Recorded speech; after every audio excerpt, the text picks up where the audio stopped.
گزارش ہے کہ ویڈیو کو لاسٹ تک دیکھیں تاکہ بات پوری طرح سمجھ میں آئے۔ بعد میں بیان کروں گا۔ ایک آخری مسئلہ یہ ہے کہ بیماری کی وجہ سے وقتی طور پر وقفہ کر لینا جائز ہے، سمجھ میں آ رہی ہو بات؟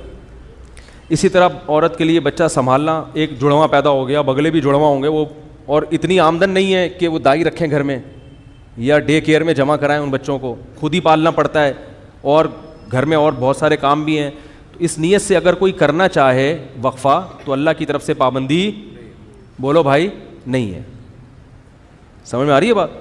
تو پابندی نہیں ہے، کوئی ایسا وقتی عارضی طریقہ اختیار کر کے وقفہ کیا جا سکتا ہے، اگرچہ پسندیدہ نہیں ہے شریعت کی نظر میں، اسلام میں ترغیب یہی ہے کہ نہیں کرو وقفہ، لیکن اگر کوئی کرتا ہے تو جائز ہے۔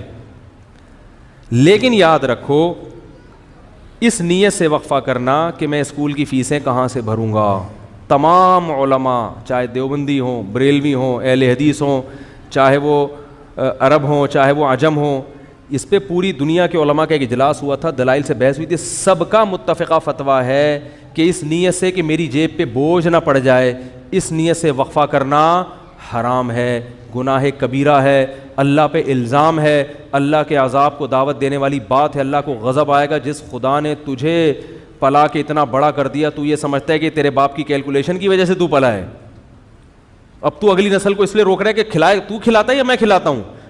قرآن کہہ رہا ہے نحن نرزقکم، ہم تم کو بھی رزق دیں گے، وإیاہم، اور ان کو بھی۔ علماء کہتے ہیں غریبوں کے لیے نازل ہوئی ہے، اللہ نے پہلے ذکر کیا کہ تم کو بھی دیں گے، کیونکہ غریب کو ڈر ہوتا ہے میری روٹی نہ چھین لے بچہ، تو اللہ فرماتا ہے تجھے بھی ملے گا اس کی برکت سے، اور اس کو تو ملے گا ہی۔ اور آج کل زیادہ تر حمل جو روکا جا رہا ہے وہ اسی نیت سے کہ کھلائیں گے کہاں سے، تنخواہ میں پورا نہیں ہو رہا، سب کی زبان پہ یہی ہے۔ اسلام میں کیا ہے؟ فیملی پلاننگ والے کہتے ہیں پہلے انتظام کرو پیسوں کا، پھر بچے پیدا کرو، اسلام کہتا ہے نا نا نا نا نا نا نا نا نا۔ غربت دور کرنے کا ذریعہ کیا ہے؟ نکاح اور اولاد کی کثرت، جو میں انشاءاللہ اگلے بیان میں احادیث پیش کروں گا اس پر۔ تو یہ دوسرا طریقہ جائز ہو گیا کہ سنبھالے نہیں جا رہے تو ٹھیک ہے، وقتی طور پہ روکا جا سکتا ہے۔ اور اس نیت سے حمل روکنا کہ لوگ کیا کہیں گے اتنے بچے، اس نیت سے بھی حمل روکنا کیا ہے؟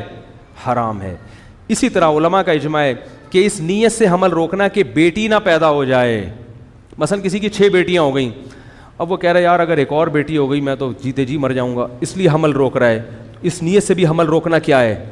حرام ہے، کیونکہ آپ بیٹی کو کیا سمجھ رہے ہو؟ منحوس، اسلام میں یہ منحوس نہیں ہے، بیٹی کے خوف سے اگر حمل روک رہے ہو حرام۔ اور بہت سے لوگ اس لیے روک رہے ہیں کہ یار ایک بیٹا مل گیا اب ہمیں ایسا نہ ہو بیٹی پیدا ہو جائے، تو اللہ کا عذاب آئے گا بھائی، اس دنیا میں اللہ برکت چھین لیتا ہے۔